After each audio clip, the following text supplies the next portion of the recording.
Aloha and welcome. I'm Sean Lether. We're excited to be broadcasting live on the Conscious Awakening Network. If you're watching us on YouTube, please make sure to like, comment, and subscribe.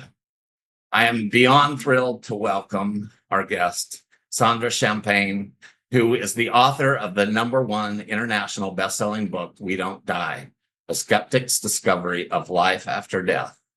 She's also the host of We Don't Die Radio and Shades of the Afterlife, with over 700 combined episodes featuring interviews with leading experts in the field of afterlife studies. Sandra organizes online medium classes, courses, demonstrations, and the non-denominational weekly Sunday gathering that looks amazing, and I'm going to check that out this weekend. So you can learn more about Sandra and her amazing events at WeDon'tDie.com. Welcome, Sandra. I'm so glad that you are here.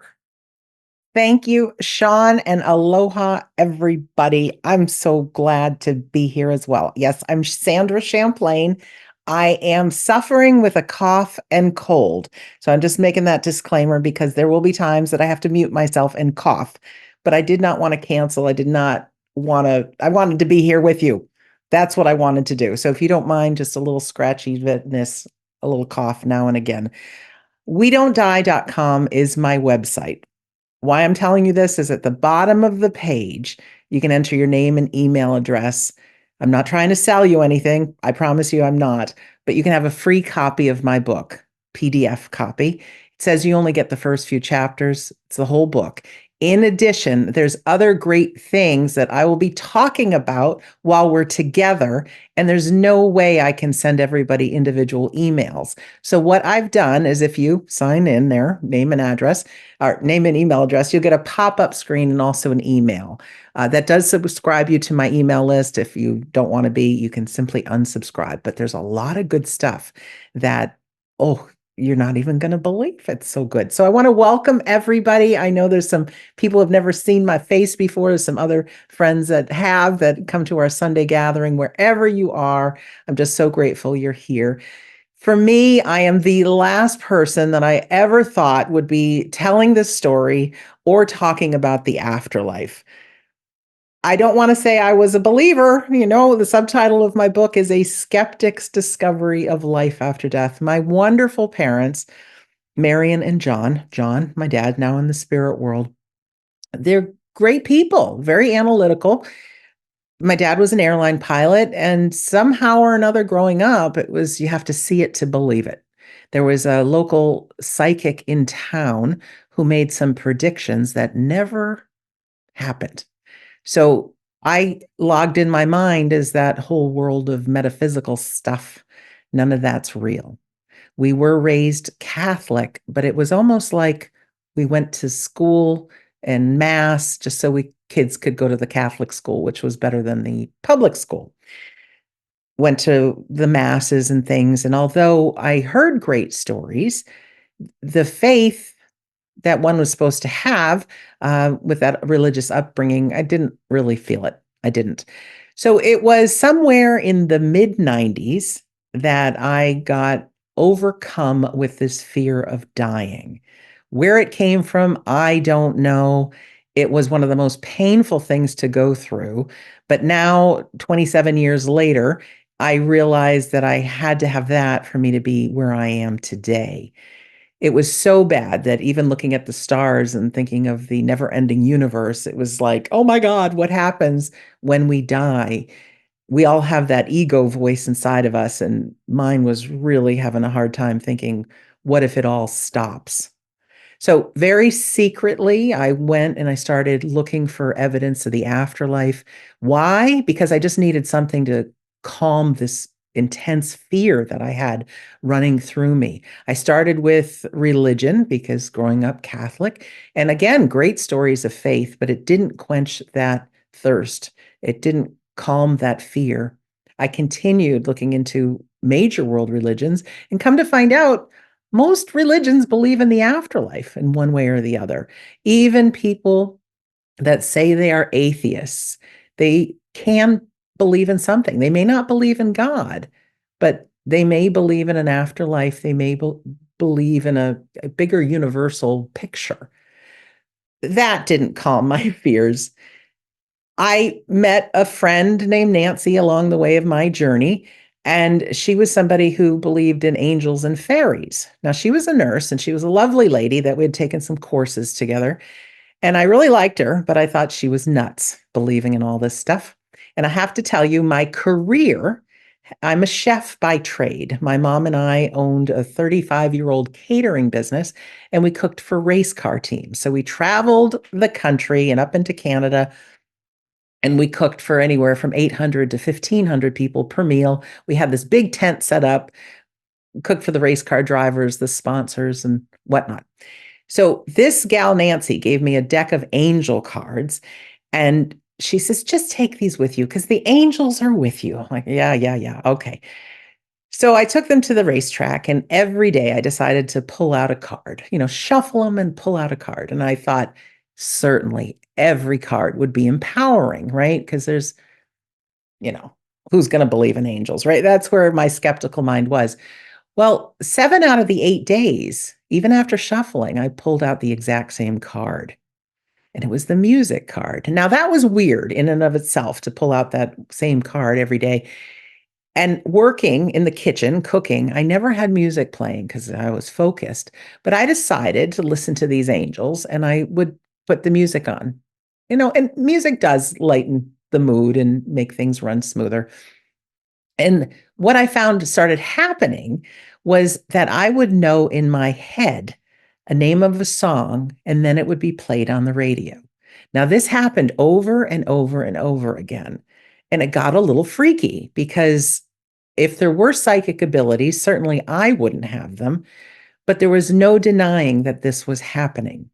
So after that race was over, I decided to do some research on the angel cards. And the lady who made the angel cards was a medium. And uh, my friend Nancy and I ended up seeing one of her demonstrations. And I walked into this medium demonstration thinking, whoever she does a reading with, they're going to be plants in the audience. And, I'm sure she's going to try to sell something and sell her books. And, I'm very skeptical and not trusting. I know that's kind of my background. But what happened was this lady was giving evidence to people that just moved them to tears. I mean, it was just really touching. And there was no hard sell for anything. She didn't even ask us to buy a book. It was just like, okay, it was over. So add this experience to the inner Sandra who's frightened and dying, who has this fear. And I started thinking if I could get some kind of proof for myself through maybe mediumship that life after death is real, that maybe that will help calm my fears. So very bravely, I ended up spending a lot of money and flew from the East Coast. I live just south of Boston, Massachusetts, out to California, and I took a course with this medium. She said, if you're somebody who attends my course, you are somebody who can accurately tell the deceased people around others. And I'm thinking, there's no way. There's no way. So my skeptical mind said, I've got to experience it to believe it. So I was in a group of just probably about 15 people. I felt really out of place because people were wearing the angel gowns and a lot of crystals and things. And I was there in my khakis in the day. And I'm there.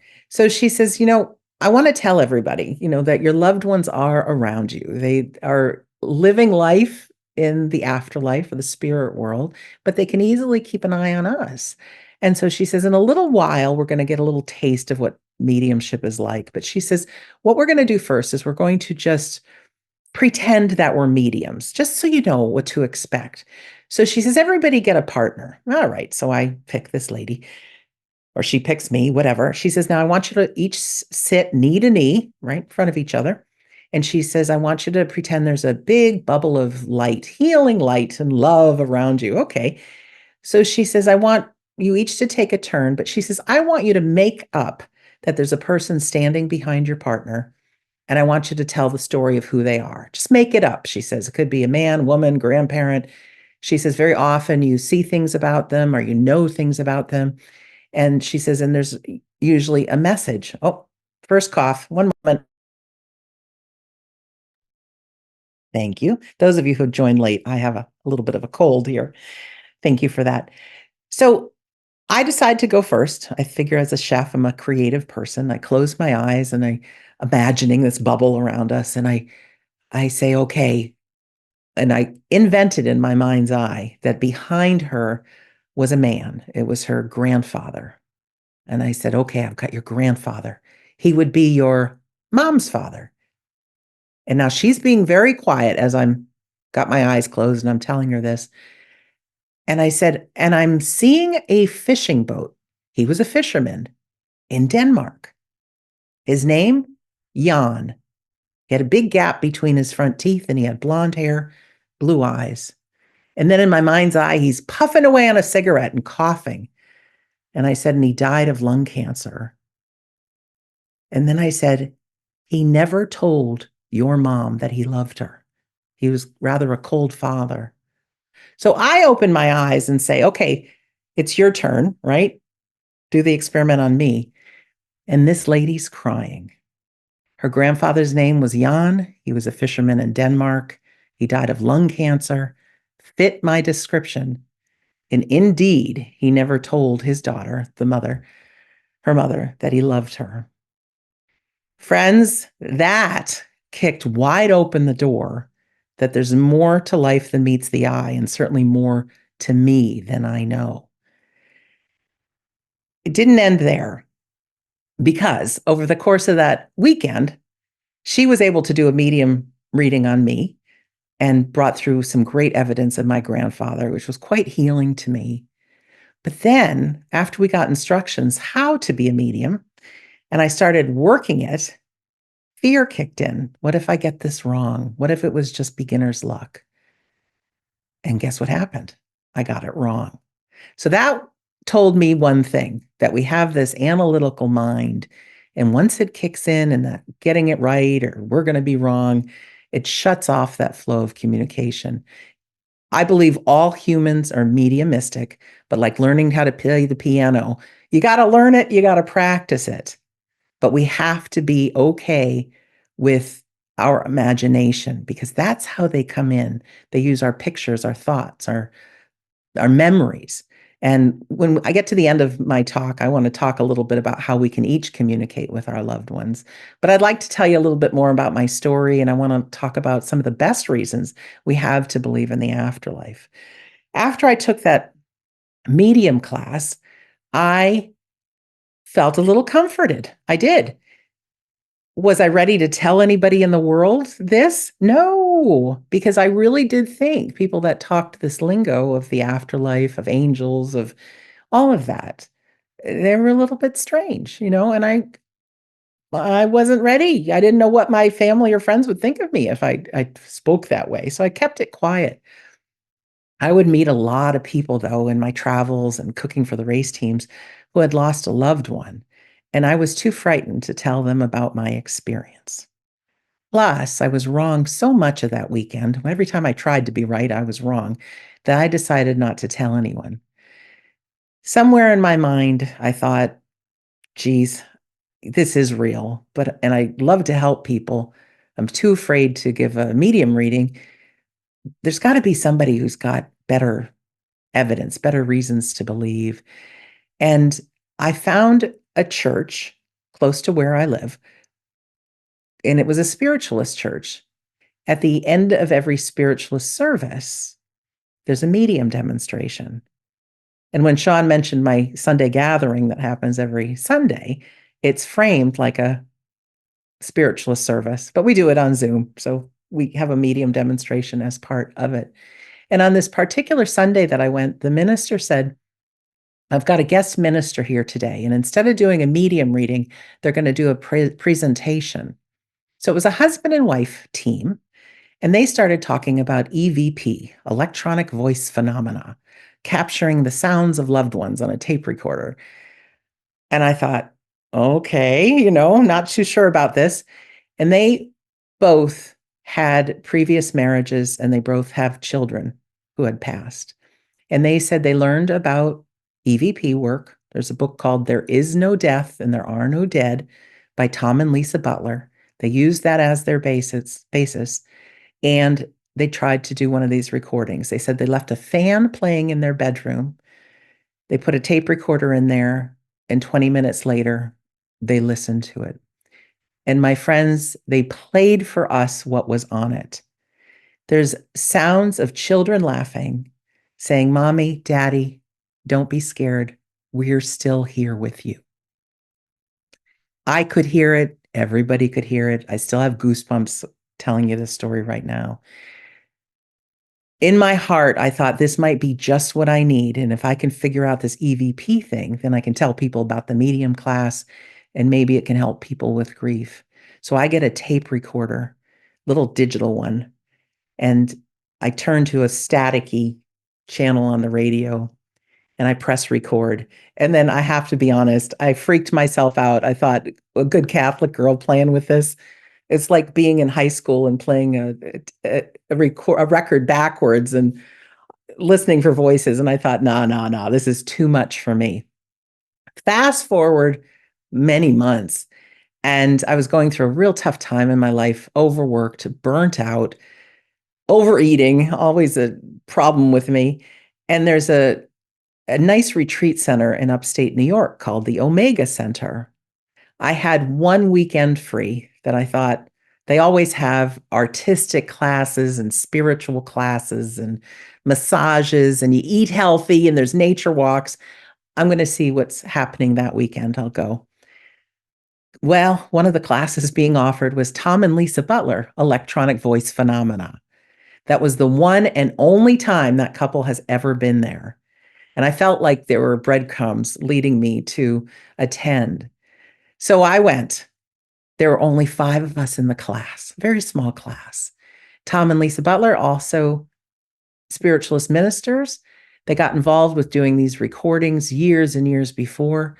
You know, there's been people trying to do recordings for a long time. Even Thomas Edison back in the day was trying to get a device to record voices from the afterlife.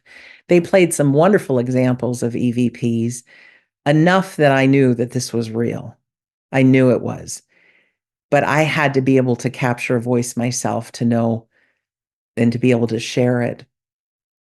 So it was a weekend. So on the Saturday night of the class, we had one more day left. I took my tape recorder and went back into the cabin that I was staying at. It was pouring rain. It wasn't scary, so don't have a picture in your mind of like something scary. It wasn't at all. It was pouring rain. And I had my tape recorder, a little cabin, twin bed. And I imagined my aunt and uncle and grandparents at the foot of the bed. And I said, if you guys are here and this is real, and I'm supposed to help people believe in the afterlife, I said, I need you to try to speak very loud into this thing. And I just held out my tape recorder and I let it record 1 minute. I said, I'm going to let it record a minute and then I'm going to say goodnight. So as much as I wanted this to be real, I'm thinking this is never going to work. Tom and Lisa had fancy equipment and then they uploaded it into their computer and they had their headphones on and they'd loop the sound and listen to it over and over and over. Well, when I listened to mine with just my earphones, I got goosebumps at the 46-second mark. Goosebumps. And then I rewound it. Can't even say that word. Rewound it. And what it said was, "Good night, Sandra," in a man's voice. 2 women whisper, "Good night, good night." And then another male's voice says, "Good night." That freaked me out in a good way, but also a little bit of a scary way because I'm thinking, are they that close? Do we have no privacy? Is there really this veil between life and the afterlife? So I went to bed that night happy, but also a little bit freaked out, if I can say that. And when I went into class on the last day and they played my recording for everybody, if you could have seen the faces of the people that were with me, because they had children that had passed, they had a spouse that had passed, or somebody very, very close. And my recording took them from like a believing or hoping to a knowing. So then I thought there's power in this. And that's when I started becoming a little bit out with these recordings. And so I would tell family and friends, and people thought it was a little bit weird, but they all said, do it with me, do it with me. And people would hear voices, a lot of I love yous. And I started to tie in the pictures that I saw in my mind and the voices that came through. And then somebody would show me a picture, and that was the same person that I saw up here. So for me, all of a sudden I thought, we go on, our loved ones are around. That fear that I spoke about in the beginning, down. Now, I don't want to suffer a painful death or anything, but I'm not afraid to die because I know that it's real. So the correct thing would have been to shout this from the rooftops, tell everybody about it. I wimped out. Who am I to tell the story, right? Who am I? I in my own head is not a place that one should ever go because I'm pretty tough on myself. We all have that not good enough, not smart enough, whatever that may be. So my mind told me someday I'll share this story someday. And of course, the more life went on, I'd continually meet people who had lost a loved one, and I chickened out. It was January of 2010 that my dad got diagnosed with cancer, and he passed 5 months later. And this is the turning point for me because I was the only single kid. My siblings were married, and I was able to be by my dad's side for those 5 months, or most of those 5 months before he passed.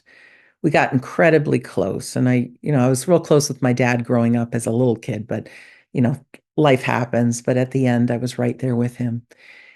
Around the time of dad's passing, my siblings and I started fighting with each other about dad's care. He was living in Florida. He had a divorced from my mom years earlier, but he had a lady friend down there and he really wanted to stay in Florida. And my siblings got a private plane, medical plane, and flew him up to where they lived in Connecticut.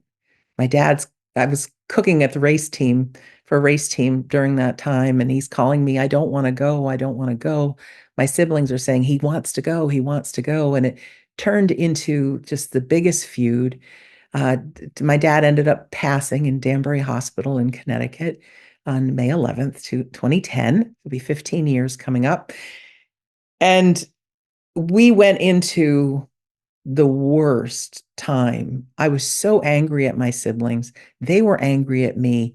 They said I manipulated dad. This whole world broke out that I couldn't ever anticipate. You hear about people fighting for belongings when a parent dies, but I would have never expected this behavior from my siblings. I've never been so sad. I've never gotten so angry. It was awful. Just awful. And I know that I'm speaking to a lot of people right now and people watching the replay. And it's something like 1 in 3 people have had problems with siblings with the parent's death, often leading to them excommunicating them, right? Which is what happened to me. My siblings stopped talking to me. I couldn't see their children. And I was grieving the death of my dad. Now I'm grieving the death of the relationships with my siblings and not being able to see their children. So I have to tell you, I hit an all-time low.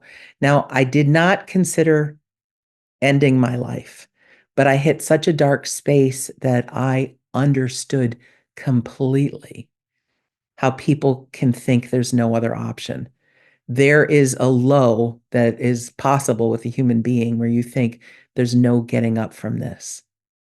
Thankfully, and I don't know where this happened, but something made me want to research grief.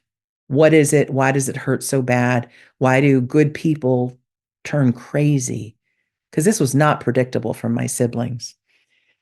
I dug and I dug and I just kind of channeled or fueled, the search for grief as to what it was I'm experiencing, just trying to get some hope. And there on some page on the internet, somebody had done a whole heck of a lot of research. They were talking about the tears that we cry when we're grieving have a different chemical makeup than our normal tears. And they were talking about our brain chemistry changing when we're grieving. They said our system works on neurotransmitters. You've heard of things like serotonin and dopamine. Well, like a car has all these different needs for different kinds of oil and gasoline and power steering fluid, all those kind of things.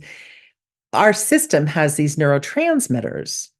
And when we suffer a loss, and it could be a death of a loved one, it could be change in health, getting a diagnosis of life-threatening disease, it could be a loss of a relationship, it could be many reasons we grieve. Our system depletes itself of those healthy neurotransmitters until we get to a place where they can start rebuilding. And I started to get this aha moment, because if we don't have these neurotransmitters, these new neurotransmitters are responsible for our mood and, more specifically, our perception of the occurring world. I realized that my siblings and I were fighting about things, and in their world, these things happened. In my world, they didn't happen. These conversations didn't happen. The best comparison I can give is if you imagine somebody who is addicted to some, say, a drug, chemically dependent, and you take them off of it, they go through a withdrawal. Well, grief is a withdrawal. How much would you trust somebody going through withdrawal from a drug dependency with going through the will and all those different things? So I started understanding that we're dealing with sick brains. We are. And if you haven't grieved before, or even if you're in grief, you think you should be able to fast forward the process. Well, there's no easy fast forwarding the process. And so I started having compassion for myself, my siblings. I did more research. I came up with an audio. I recorded it myself, my very first audio, called How to Survive Grief. It's still on YouTube today. You can listen to it if you like. It became chapter 10 of my book. So remember I told you you can have a copy of my book, WeDon'tDie.com? Yeah. Read that first if you are grieving, chapter 10. But when I created that audio and put that out in the world, I just felt like that would be my sharing my story. That would be good enough, right? Because it helped me understand. And what happened is it didn't go viral, but like thousands of people heard it in a short amount of time. And I started getting emails from people that not only did it help give them comfort, but people started saying, I chose not to end my life because of your words. Oh my gosh. Well, there, my friends, that's when the moral responsibility came in, that I need to share this with everybody I can. Somebody once told me, if you're going to write a book, be prepared to talk about it for the rest of your life. So at one point, I was going to just write a grief book, but then I thought, I don't want to just talk about grief for the rest of my life, because who I am is somebody who wants to make a difference. I want to learn about living life and, all the good stuff, gratitude and fun and joy and making a difference and all that. So then it hit me. If I had the guts to tell my story about why I believe in the afterlife, because I just didn't do the EVP and the medium stuff. I researched all kinds of stuff, reincarnation, near-death experiences, different kinds of mediumship, you name it. So I had under my belt all this really good information. And I ended up taking a weekend publishing course, how to publish your own book, right? A little voice in my head saying, you're not smart enough. All these people are much smarter than you. But I said, I'm going to go in anyways. So I listened, and I was walking out thinking, maybe someday, but not now. I'm not smart enough. And a man stopped me at the door and he says, how did you like the weekend? Oh, I liked it a lot. And he says, are you thinking about writing a book? I said, oh, yeah, I am. He says, on what? And it was like the two seas parted. Do I tell him the grief story, or am I honest about the afterlife? So I was honest. I worked up my courage and I told him, well, his father had just died. And he says, tell me what you know. So we sat there for an hour, and he says, I want you to write a book proposal. I'm going to tell you how to do it. He says, send me 2 chapters, write them like you're just talking to me. So I wrote my story about recording the EVPs and the medium class. And then I also wrote the chapter about grief. And he said, how soon can you have the whole thing written? And it was literally in 3 months. I had the book written, it was published. I got an offer to go on Coast to Coast AM. How did that happen, right? Millions of people had heard it. The book hit #1 on Amazon. All of a sudden, I'm launched. I'm out there. Of course, people in my life are like, Sandra's doing this stuff, But people didn't think I was crazy. A couple of people did. A couple of people wanted to pray for me, and this was doing the devil's work and whatnot. Okay, thank you very much. Everybody needs prayers, right? But for most people, they just thought it was cool, or they had a loved one who had passed, and they wanted to know what I know. Now, can I tell you the relationships have healed with my siblings? No, they have not. But what has happened is the children who were little at the time came to find Auntie and have them back in my life. So I don't give up hope. A good friend told me that relationships are like circles. Sometimes they come apart at the bottom, but they come together at the top. Is it going to be in this life? I hope so. But if not, we're going to have the reunion and the afterlife. And Dad'll tell me I went just the way I did, Sandra, so that you could do all of this. Now, the good news is, have my siblings not behaved the way that they did, I would have never gone on to write my book, do the research, have now over 700 podcast episodes. So those people you blame in your life, give them a little space, because maybe you're being groomed for who you're meant to be. So I'd like to just share with you some of the reasons that I believe in the afterlife. Did I have a near-death experience? No, I did not. I know a lot of the great speakers who come here and share, they did. So I won't tell you their stories, but what I can say is that's absolutely a reason to believe in the afterlife. Absolutely. The ones that I really enjoy listening to are the ones with the veridical information. These are the stories of the people that float above their bodies and can see things that turn out to be true. There's a whole bunch of work, and I'm interviewing somebody in the near future who's writing a book on all this veridical evidence. But it's like the story of someone seeing a tennis shoe on the top of a rooftop, and they had floated above in their NDE, and come to find out somebody went to the rooftop and there was the tennis shoe. There's some great work by Dr. Ken Ring, who has studied the near-death experiences of blind people, people who had never had vision. And when they are outside, their consciousness is outside of their body, they can see. One lady came back and she saw her husband talking to the doctor, and the doctor dropped a pen. The husband bends over and gets the pen, and the doctor was wearing 2 different colors socks. This is something that the lady saw. So these stories are just like, yeah, baby, you're right. We go on. Now, NDEs are different. I tend to think, because that silver cord, people talk about the silver cord that attaches us to our consciousness in the afterlife, because we're not fully gone and that we're come back, that still some of our consciousness could be connected to our NDEs. And they're so different, but a lot of them have the similarity, which I don't need to tell you guys about the light and the tunnel and seeing loved ones, things like that. But there's often things that happen in those NDEs that are verified that they couldn't know unless their consciousness was much bigger than it is. What I also really like studying is deathbed visitations. Dr. Christopher Kerr, that's his name, wrote a book called Death is But a Dream.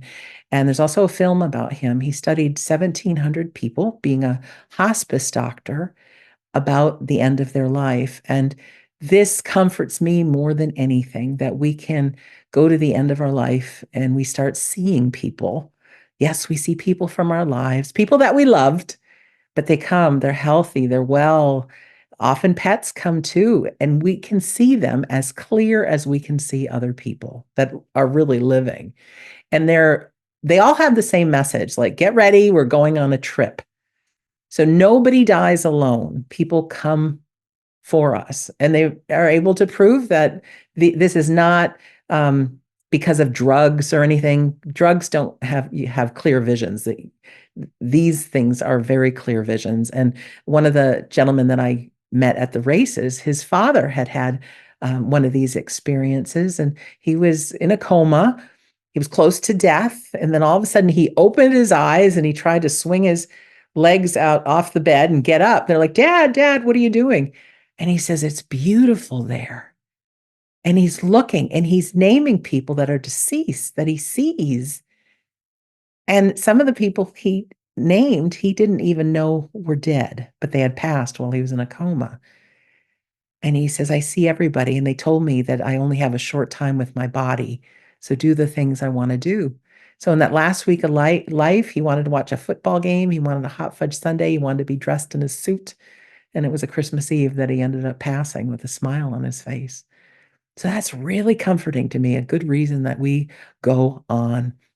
Now, there's different kinds of mediums, as we know.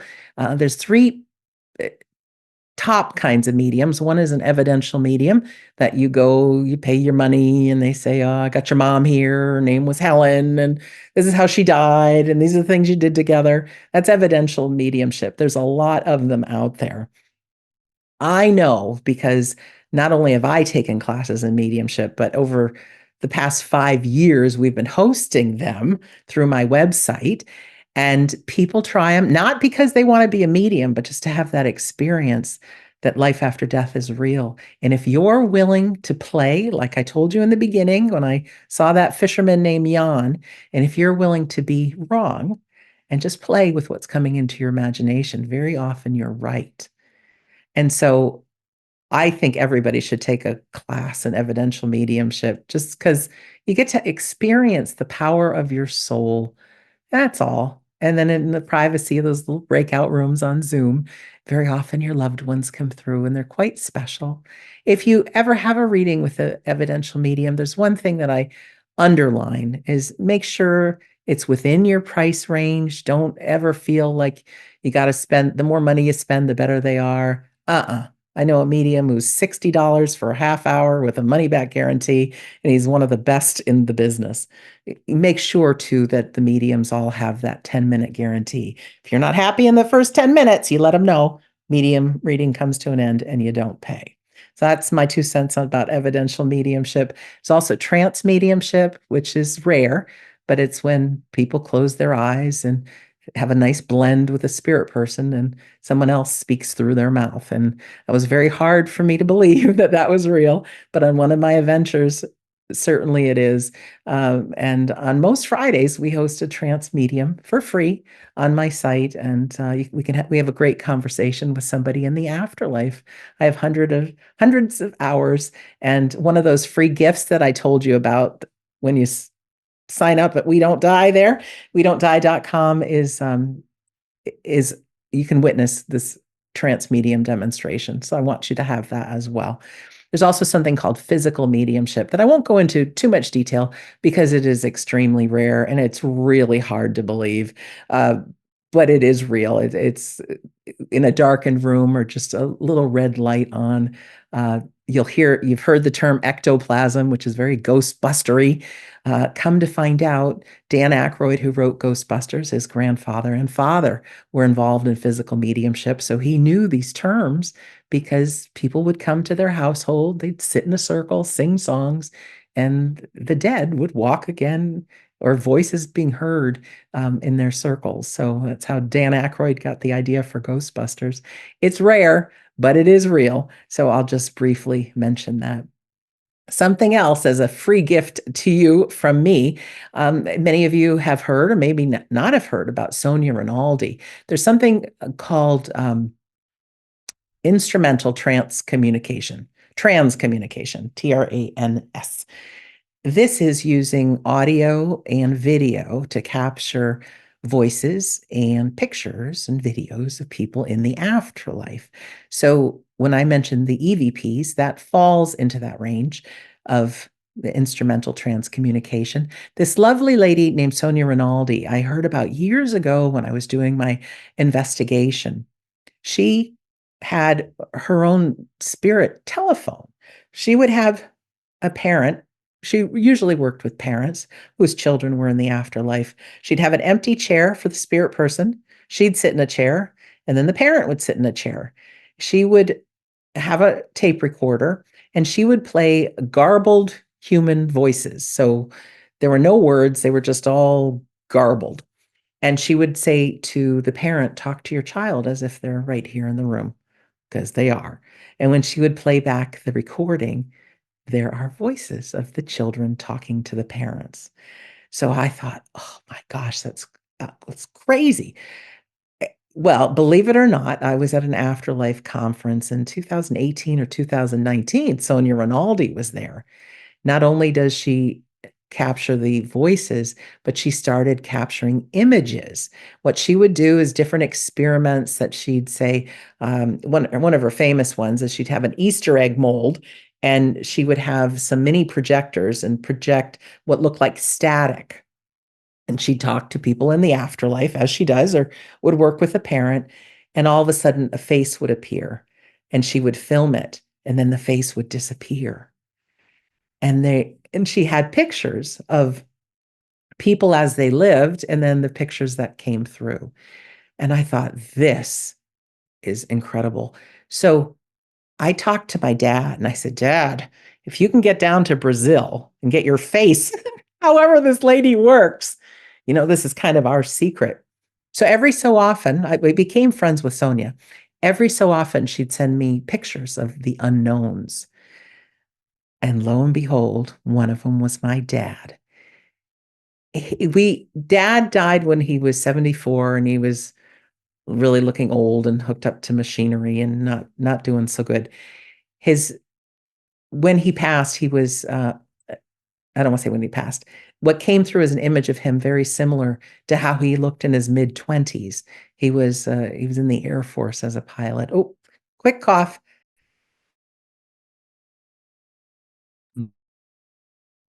Nasty cold.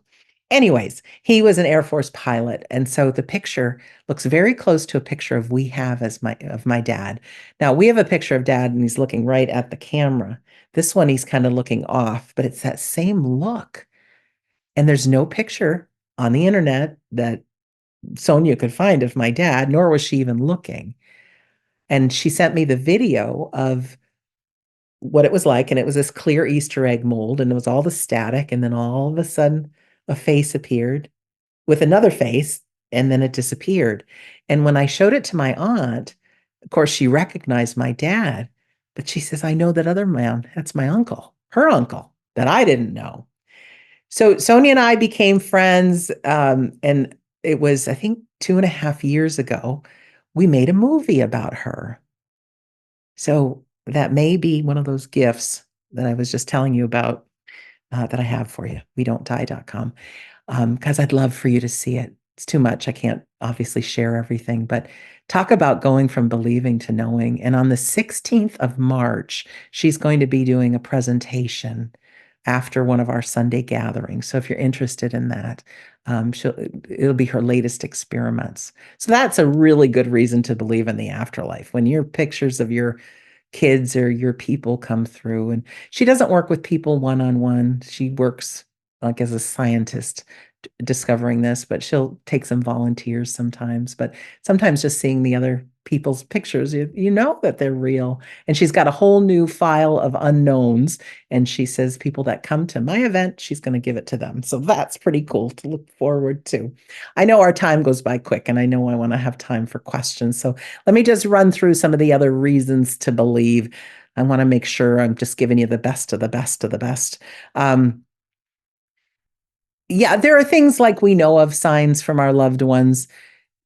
In your heart when the sign comes through that it's them. I think when we migrate to the other side, I don't think we have all the powers in the universe that we're able to turn lights on and off and type our name onto text messages and things, but certainly some people do. But there's so many signs that no one can take that away from you. If you get a sign from your loved one, you'll know. Of course, we need to use common sense. A lot of people think, oh, feathers, feathers, feathers. But right around the corner, there could be a bird that came from, its demise. So you've got to use common sense there. But you can get a smell of somebody's cologne that comes out of the blue. You can look at a license plate sometimes, and it's the name of your loved one. There's different ways. I have now 700, yes, combined episodes of my 2 podcasts, and you guys can have every one of them. And I talk about all these, and I interviewed so many different people on them. The last thing I want to mention is something called induced after death communication, IADC. Many of you may be familiar with the work of Dr. Alan Botkin. As a psychologist working for the Veterans Association, there's a lot of people that have PTSD, post-traumatic stress disorder, and he was working with some Vietnam veterans, and there's something called EMDR, eye movement oh gosh, I can't remember. EMI movement, deprocessing, I don't remember. You just have to trust me. Desensitization, reprogramming, something like that. When people are living in the deepest grief and deepest pain, trained therapists do a left, right eye movement, which relates to kind of what our minds do when we're sleeping at night in REM sleep. And they're able to help release the pain of what people are feeling with the memory. So with PTSD, Vietnam veteran, so to speak, to not have to relive those memories and have that pain attached is a very, very big thing. Well, Dr. Botkin ended up giving a little extra left, right eye movement, and it transported one of his people to a place where he could see someone in the afterlife that had died in his arms. It was a young woman. He could see her clearly. He felt her presence. And so Dr. Botkin thought, it's never somebody that was interested in the afterlife by any means, but he did this with a number of other people. And almost all of them had this experience of seeing people in the afterlife. Even one of the people would tell him about his own deceased loved ones.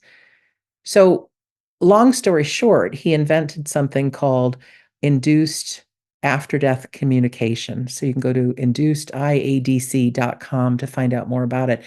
There are now trained therapists all over the world, and you can have these sessions for grief. And they're not like going to a medium where it's comforting. Sometimes they're a little bit entertaining.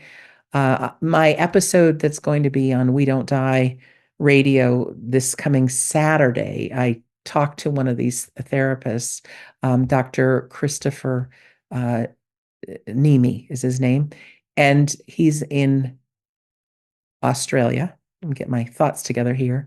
And he was just telling me about the work he's doing. He got trained through Dr. Botkin. He's done research in Australia with a university. He says 2 90-minute sessions, they can be done on Zoom. He says you actually relive your grief. He says it's not for everybody. You have to be willing to go to that real tough place. But he says you go there to help with your grief. And he says from people that were a 10 out of 10 on how much grief they're experiencing, go to a 1 or 2, even months and years after it. And as a byproduct, he says 3/4 of the people experience their loved one. It could be a touch, it could be a hug. He says one of the women that he recently had, he said her son passed, and all she wanted to know was that he wasn't alone. She saw her son so clearly that the son did like a look, mom. And when he did this, she could see her aunts, uncles, the dogs, the family dogs, everybody clearly.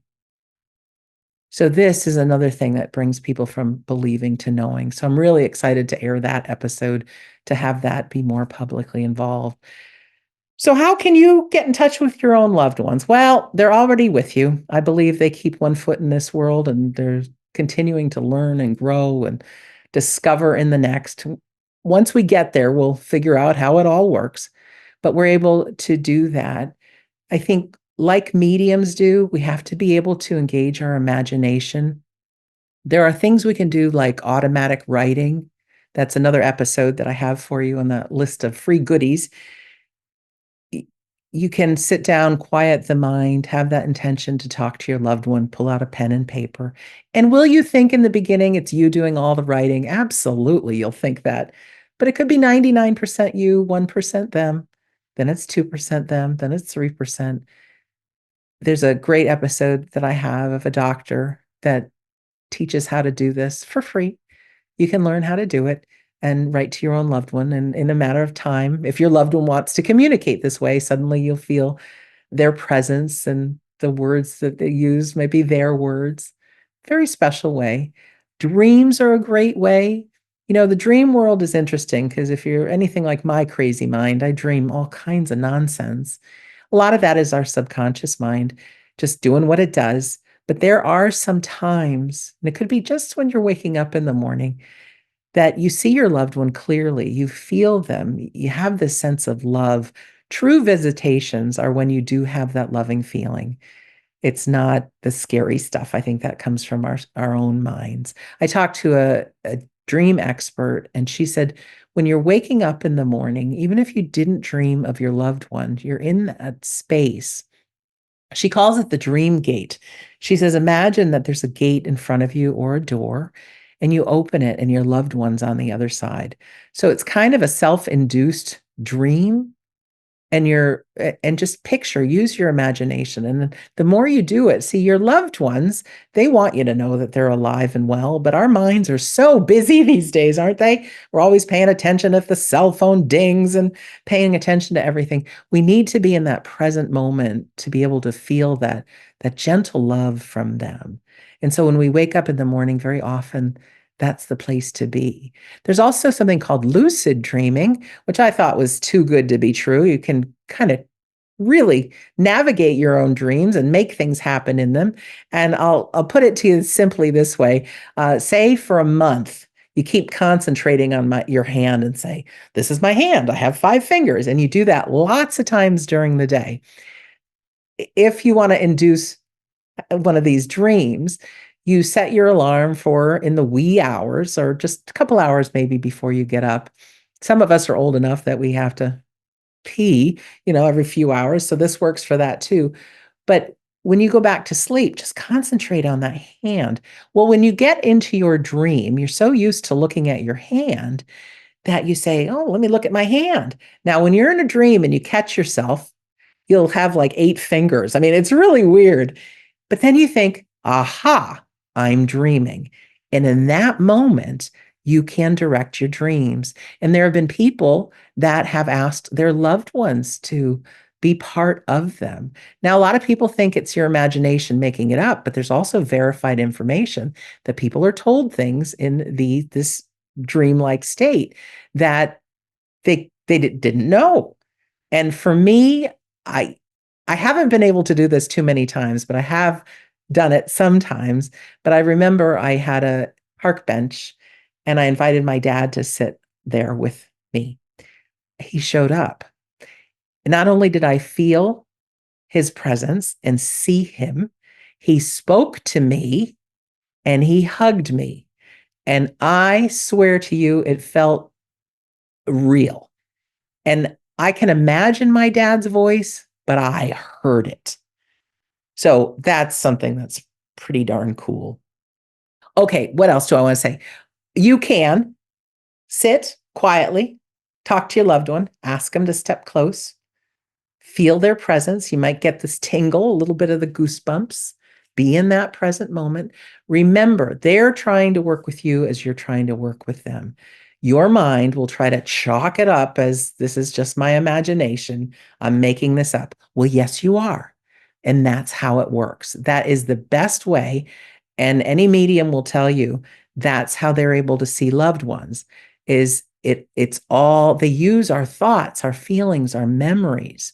Another thing that I say to do, and you can do things like EVP, that's kind of hard work pulling out a tape recorder.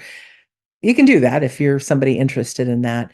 But something I've been doing lately that really seems to work well is just take that quiet time for yourself and imagine something fun that you've done with your loved one.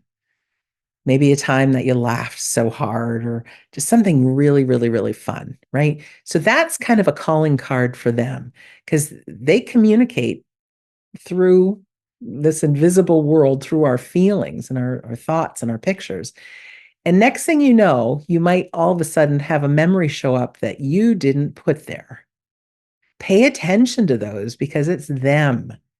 Also, what may happen to you, if you can live life being more in the present moment, just concentrating on your breath, or if you're washing the dishes, try to be present with the dishes, not thinking of 20 different things. All of a sudden, a memory could come in as if you're feeling it or a trip you took or something with that loved one. That's them. The more you practice this, the more it occurs. As much as this stuff might seem too good to be true, right? You and I, friends, we are human beings. I think we're divine souls having this human experience. I think we came into this life. We're here to learn, to grow, to love, to forgive, to experience, to help other people, right? That's life. But it's difficult. To play the game of life, we have to be fully invested in it. So, human beings all have three fears: the fear of dying, fear of failure, and the fear of being alone. To really grasp that we don't die, that life is this experience for the soul, this education, there is no failure. Everything you do is a learning experience and an opportunity to serve other people. There is no death. We go on. Someday, each and every one of us are going to close our eyes, but we're going to open them again. And everybody's going to be there. Our loved ones, our pets. It's going to look a lot like Earth. I think our Earth is designed from the hereafter. And then we're never alone. Do you get your privacy? Absolutely, you do. Your loved ones don't want any part of some of the things you do. You do get your own privacy, but they're only a thought away. I believe there are guides and things as well. We fall into this illusion of life like it's real, and it is. It's difficult. I've had a lot of pains. I'm sure I'm going to have more. I'm going through the aging process now. I don't like, I'm approaching 60. How did that happen, right? Don't you feel that way sometimes? Like, how does this happen? But it's all a part of it. And if you think about your cell phones can communicate with people all over the world wirelessly, if they can do it, why can't we?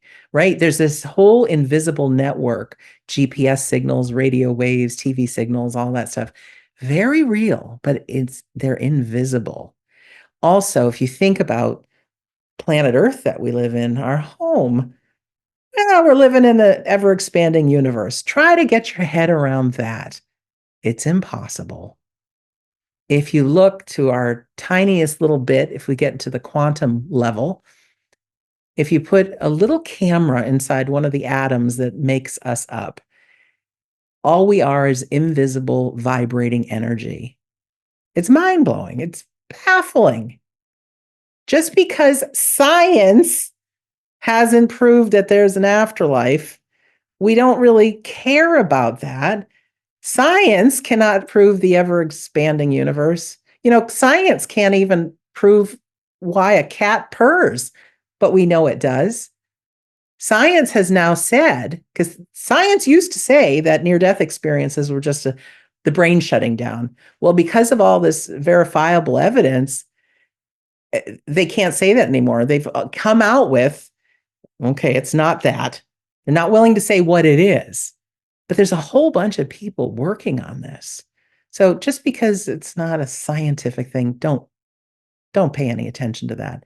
You know in your heart that it's real, that we go on. Even if you look at everything around you, have that curiosity. We are a planet of rock and earth and plants and stuff, and that absolutely everything you see comes from that. It's an awesome illusion, but life is an illusion. It's real. I know it's painful. And out of our toughest times, I think comes our greatest opportunities to learn and to make a difference for another person. And I think each and one of us as souls, we line up with, imagine, I'm going to leave you with this, and then we'll take some questions. But imagine that there's this place called heaven or spirit world, whatever you want to call it. And it's good all of the time. It's all good all the time. Everything's wonderful. You want a rainbow? Poof, there's a rainbow. You want a hot fudge sundae? Poof, there's a hot fudge sundae. But here's what happens. Good stuff happening all the time gets extremely boring. If I were to ask you what your favorite food is, say it's cheesecake or nachos or pizza. If that's all you got for the rest of your life, boring. So there's this place you can go to, planet Earth. You get to experience. You get to be with other people. You get to experience things like you've never experienced before. Sign me up. Oh, but here's the thing. You're going to forget who you really are. You're going to forget you're a soul just having a human experience. No, no, no, I won't forget that. So you come and you live your life and you wake up and you're 40, 50, 60 years old and a lot's happened in your life and you start asking yourself questions and loved ones start passing away. And, I think grief can offer us that opportunity for growth, you know? And so I think I'm here to remind you of who you really are and be curious if there's something that I said, or if you look at all that stuff that I'm giving you, uh, and something strikes your fancy, follow it. Follow your passion. Don't let anybody tell you something's not real. Let it navigate through your own internal sense. You don't have to believe what I say. You don't have to believe what somebody else says, but find your truth for yourself and live with that. So just as a reminder, if you go to wedon'tdie.com, the bottom of the page, enter your name and your email address, stuff will pop up. You'll also get an email that does sign you up for my email list. You can cancel if you like. I won't be offended. But you'll get a list of my episodes. You'll get that Sonia movie. You'll get the trance demonstration, a copy of my book, and I can't remember what else. There's other stuff as well. So that is it for my presentation to you fine folks. I'm going to turn it over to Sean. If there's questions, I'm happy to answer them. And thank you. Thank you for listening.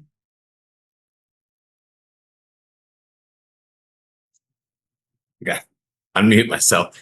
Thank you so much. I just love you. I have to say that. And I know that everyone else does too. I mean, you are such a blessing to everyone. And which reminds me that Jackie Arnold keeps telling me to tell you that, and how much of a blessing you are to everybody. So I'm just so grateful. You're just such a wealth of information and so full of love.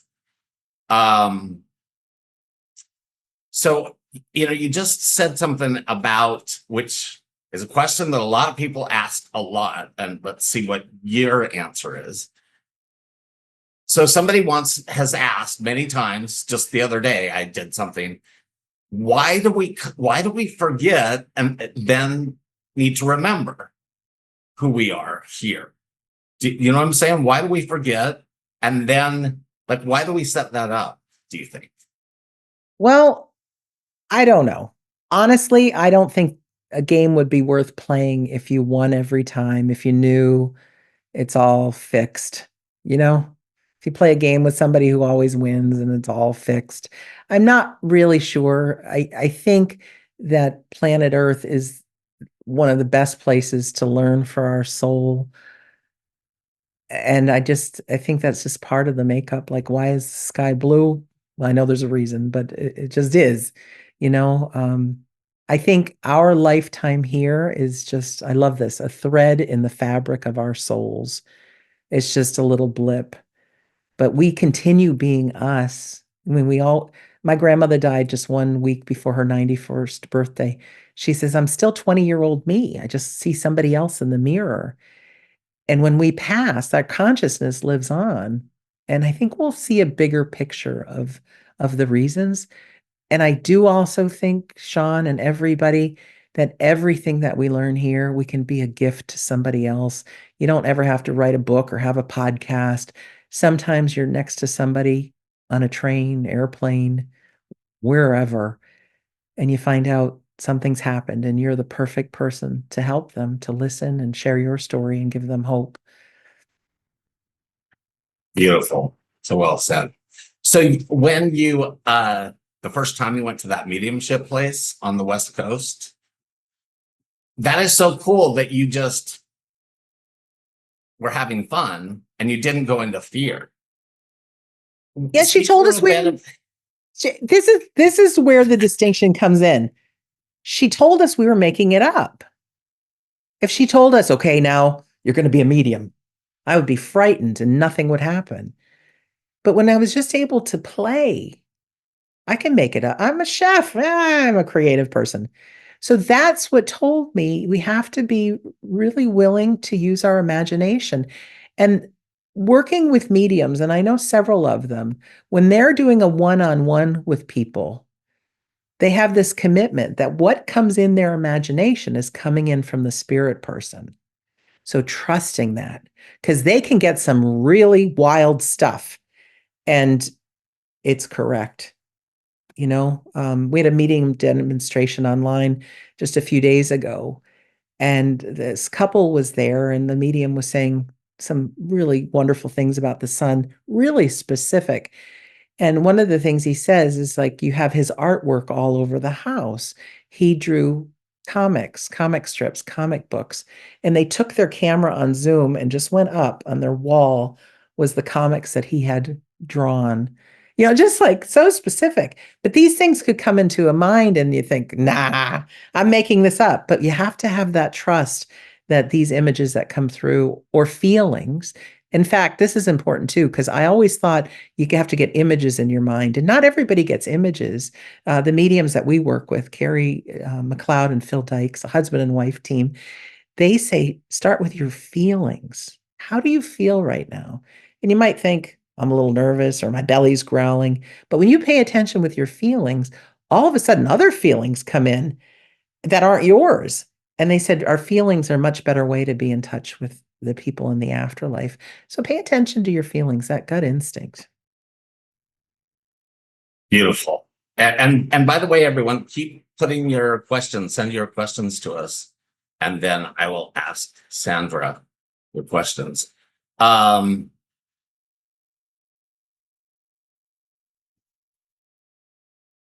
I've stumped you, haven't I? well, I was trying to think for a sec. So That's all right. everybody can do this, right? You believe Heck everybody yeah. has it, can connect. Everybody. And yeah. And but you would say also start with that imagining. And when you get something, assume that it's real, right? Like to keep you in that flow of getting more of Yeah. it. Play with it. Certainly play with it. I think journaling is a really good thing to do. My episode with Dr. Matt McKay is his name. His son, his life was taken brutally. And of course, he missed him. And he never got involved with the afterlife. He was never thinking about any of this. But he just investigated. We want to know that our kids are okay, our people are okay. And he's the one who teaches on one of my episodes how to do that automatic writing and just say a little prayer, light a candle if you want, pull out your pen and paper and start to write. You can write from your heart, in this case to his child. And then if your child could talk back, what would they say? And he says it all of a sudden on one of the times he did it, he felt like almost his son's hand took over his hand and would write. Um, Stephen Simon, who was a producer of the movie What Dreams May Come with Robin Williams, his wife has passed. I've interviewed him and he does this automatic writing and he feels her presence. So it's trusting. Also, know that we're divine souls. We are. And some of it could be our imagination because, we think some weird stuff. But if you journal some of these things, even the signs that you receive, it's something that you can refer back to and say, this isn't my imagination. And I think many of your folks here and IANDS are aware of helpingparentsheal.org. Great organization if you're a parent. Even if you're not a parent, they have a YouTube channel with some spectacular videos, but they have over 20,000 people that are part of the organization. And I just interviewed a group of moms about the signs from their children. And they can be so subtle or they can be something big, really. One woman saw her child's name written in the clouds, like, hey, took a picture of that. Who knows? One of my favorite stories too, there's what's called shared death experiences. I'm thinking you guys are familiar with them. Dr. Raymond Moody's got a book about that, and William Peters does as well. William Peters told a story of a gentleman that died, and everybody referred to him as the human exclamation point because he was always so positive. And so they had a celebration of life for him on a beach, and everybody was there with flowers and things, and not a cloud in the sky. And somebody filmed it, a perfect exclamation point formed in the clouds. That's Oh, something. that's beautiful. My Yeah. sister, one of my sisters who's here, she'll love that because she gets my niece a lot who passed in the clouds. And the writing, that was actually one of the first times my mom proved that she was here. She grabbed my arm while I was typing. And it's pretty amazing. So yeah, everybody who wants to do that, uh It's worth trying definitely try it. and live your life. I think one of the greatest messages from our loved ones really is they're okay. Keep talking to them and live your life. I really stress that people understand grief because it'll give you a little bit of space in your life to know that there's some of these things that are out of your control. And there's some of the things in your control. We can go for walks, we can try to eat healthy, drink water, get rest. After my dad passed, a friend of mine took me to a puppy place. These people had an all natural puppy, all natural. It wasn't one of those puppy farms, but you could actually get in the pen and play with the puppies. When you are doing something that gets your mind off your grief, it helps bring those neurotransmitter levels back up. And it takes time, to go through with that withdrawal. And our loved ones will give us everything they can to let us know that they're around. But we need to continue living our life and journal because all those experiences, everything you feel, I promise you, someday you're going to be looking back and you'll realize that, oh my gosh, had that not happened, we wouldn't be here today. So I never, Sean and everybody, never, ever, ever did I ever think I'd be talking about the afterlife ever. And look at me, we get 150 to 200 people that come to the Sunday gatherings every Sunday, and the book, the podcasts, all this stuff. You never know where your words are going to land. So keep sharing you.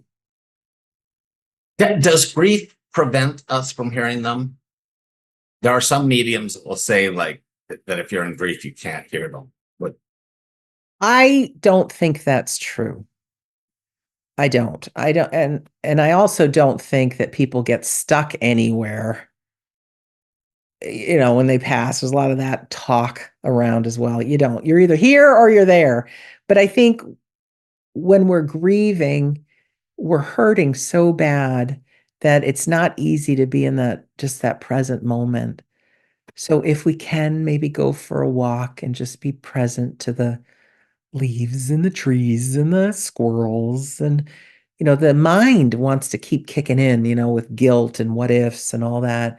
So sometimes, like exercising the muscle, we have to try our best to focus on our breath and be present.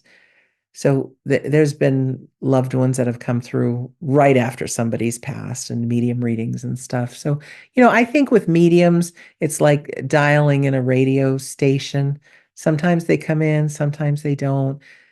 The vibrations aren't right, whatever that may be. There could be different reasons involved. That's why, again, I always recommend people go to a medium that's got that 10-minute guarantee because you'll know right off the bat if somebody's got your loved one. Um, yeah. so it's not the grief, you would say, it's being in the past versus the present, maybe. That, missing the person the way they were Yeah, versus it's being all in the part of it. presence. Yeah, Yeah. it's all part of it. I'm so excited to do more research on this fellow that I just interviewed about the IADC therapy. Because when he Yeah. said that it takes grief from a 10 to a 0 or a 1.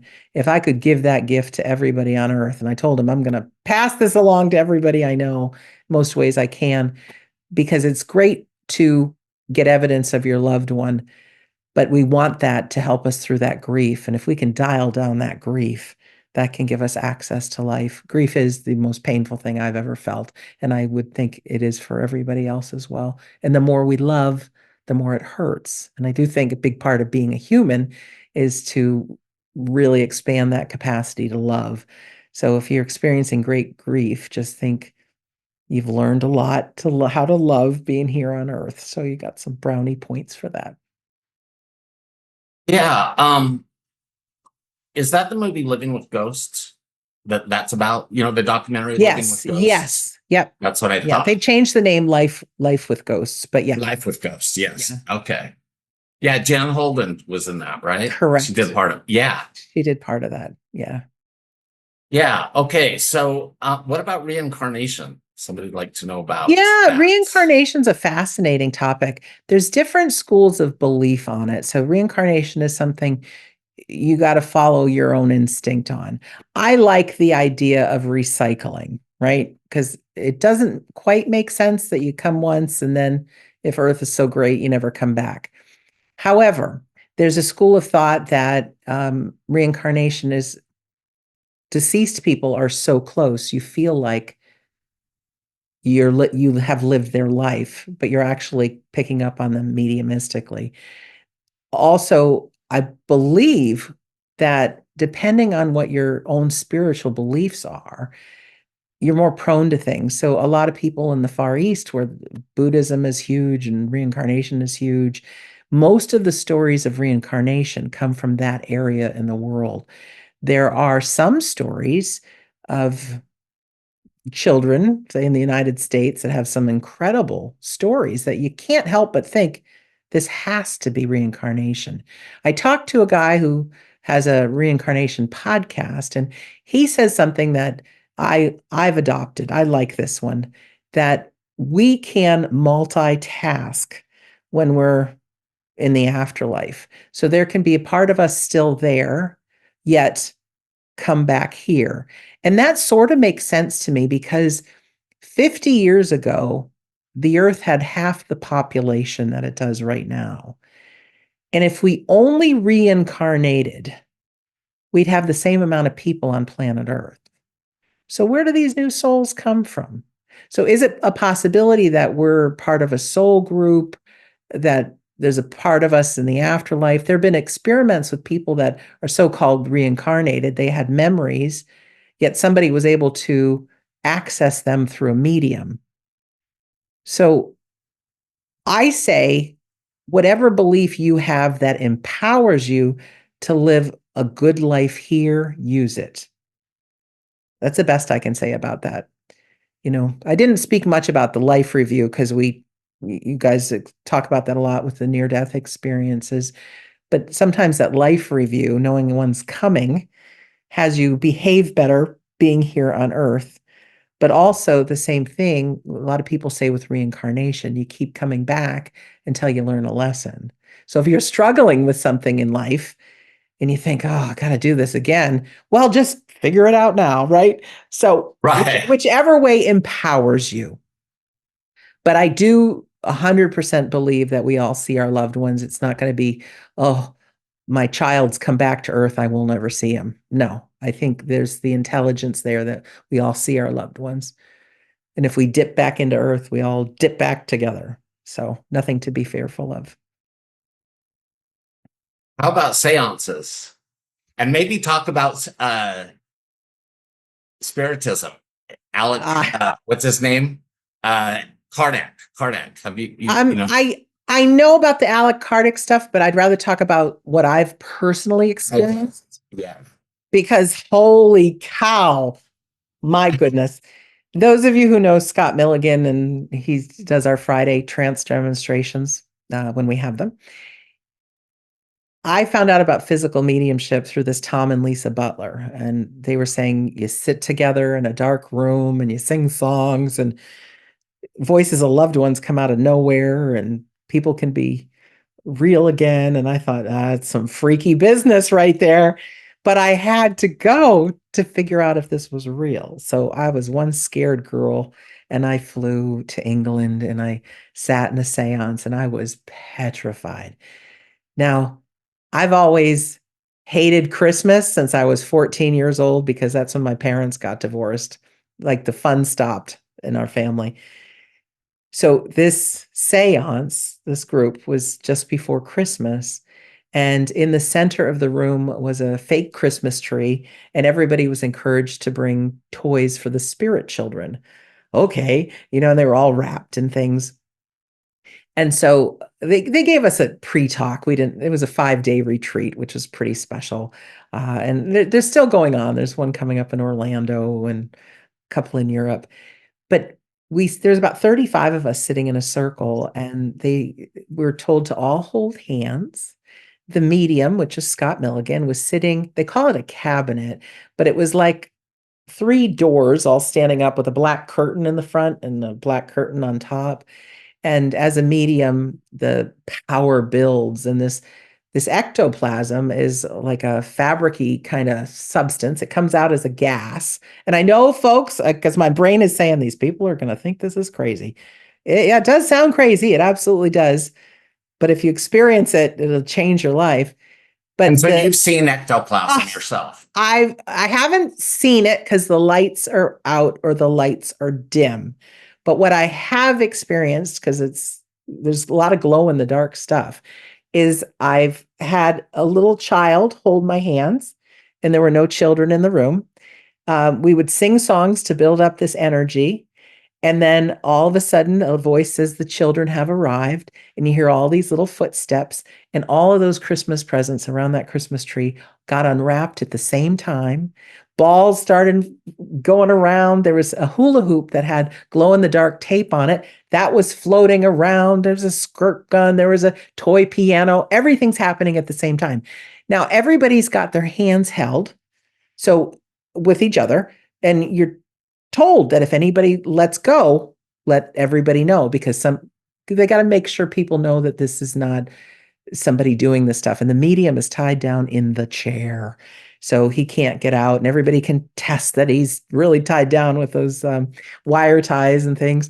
So again, this is something you have to experience to believe it. But what happens is voices of loved ones come out, and it's just beautiful. There's things that no one could know. I had a live event in Florida, the same place this next one's going to be.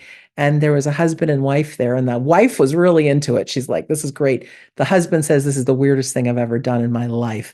He sat next to me thinking, what could happen? So I'm holding his hand, and their daughter, her voice came out, and she spoke like she was right in front of him to the father, and said, "It's me, Dad. And he had a nickname for her that nobody else knew. And there was other communication. And when that was over, that guy, he just cried and he hugged me. He's like, "That was her. That was her." So through this ectoplasm, they're able to create a voice box and talk. There's a few physical mediums out in the world. The only one that I know and I trust is Scott Milligan. I've sat 3 dozen times. I've helped set up everything, like really looking like there's no way this could be anything other than what it is. But to just be able to talk about it, and the skeptical minds thinking, this is nuts, right? And why does it happen in the dark? And it's because ectoplasm is sensitive to light. It's part of the medium. He's had a light accidentally go on, and people have seen the ectoplasm, and it shoots back into his body like a rubber band. And then he ended up having like burn marks on his belly, and then black eyes after it because of the force that this happened. So it's a weird and wonderful kind of mediumship. I have lots of episodes on that you'll find on my list that I've got for you guys, and his own words. And there's been some famous physical mediums over time that have done this. Yeah, it was something that was really big at the turn of the century all over the world. But of course, when the Great War came out, what happened is a lot of con artists would start doing these seances, right? And faking it. So that kind of mediumship went away. And what came out next was evidential mediumship. So that was the birth of evidential mediumship when physical mediumship kind of died off. It's pretty cool investigating it, but I still have that skeptical mind, and I I got to experience it. And if somebody charges you a lot of money for something, that's the first sign that I don't think so. But there's a lot of people pure of heart. All the courses we offer, everybody can have a money back guarantee if you're not happy with anything. I'm not out to con people. I'm out to help change lives. And people can see Scott on Friday nights, right? Yeah, Friday nights. not all Fridays because he's traveling now, but on the we don't die.com page, there's a store, and at the bottom of it, there's tons of recordings that I have, and you can leave a donation or watch them for free.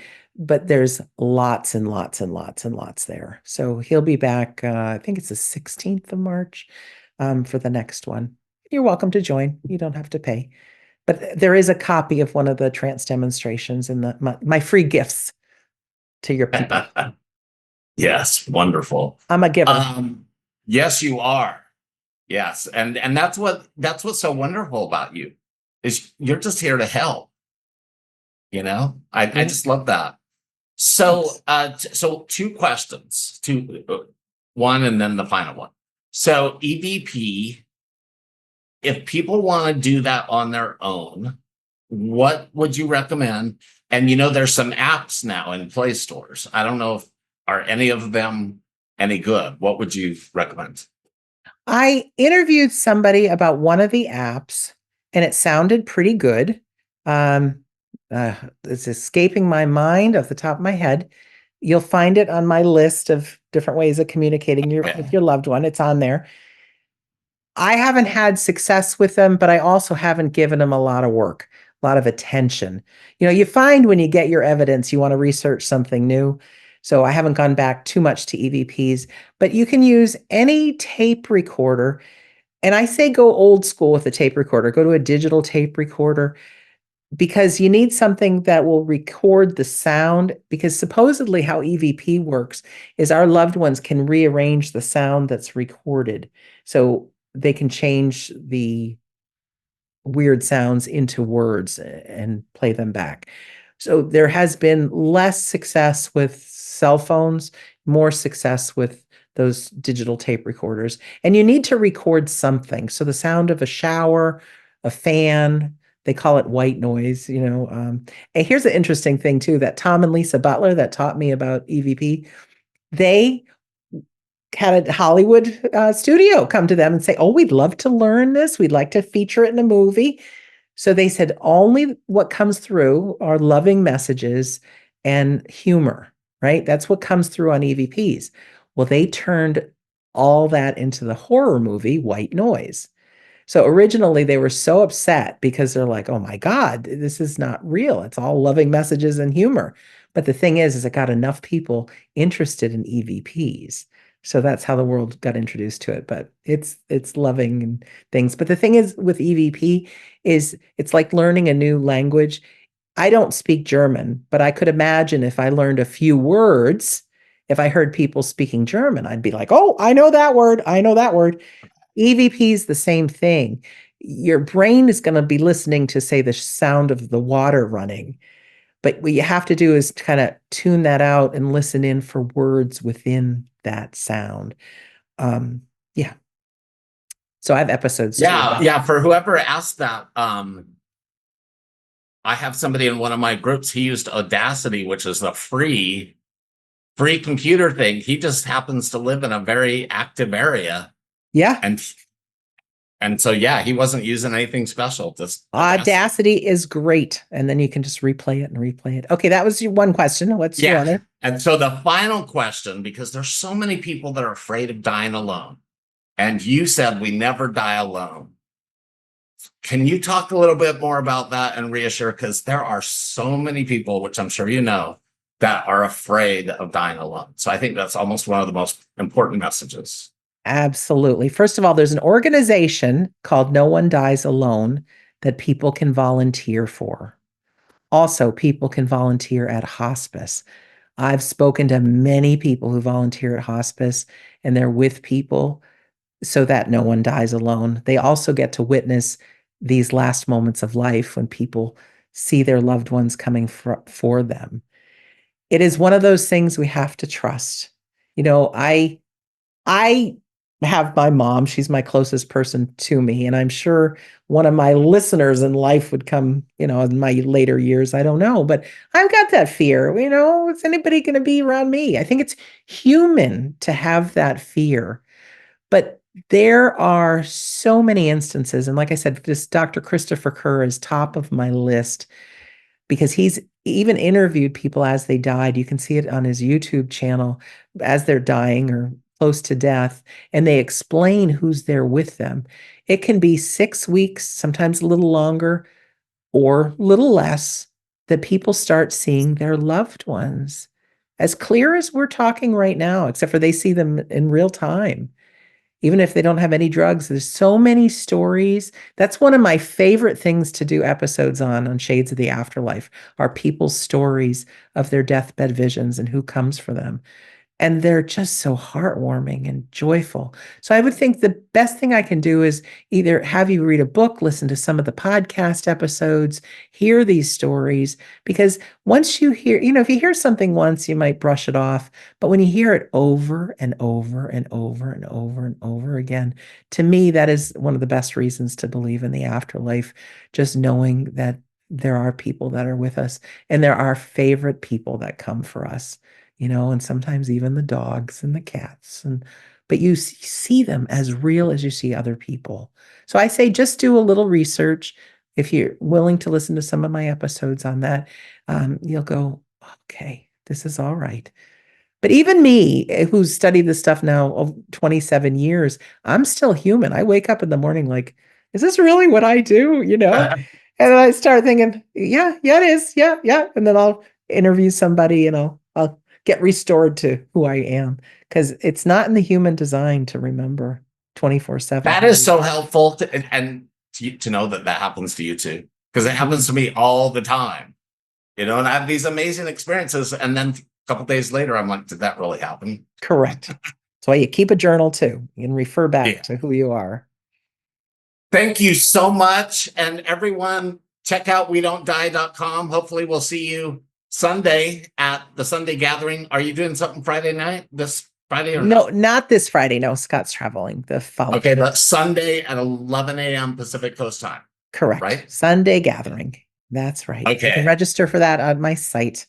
And you can watch past ones there as well, so you know what you're getting into.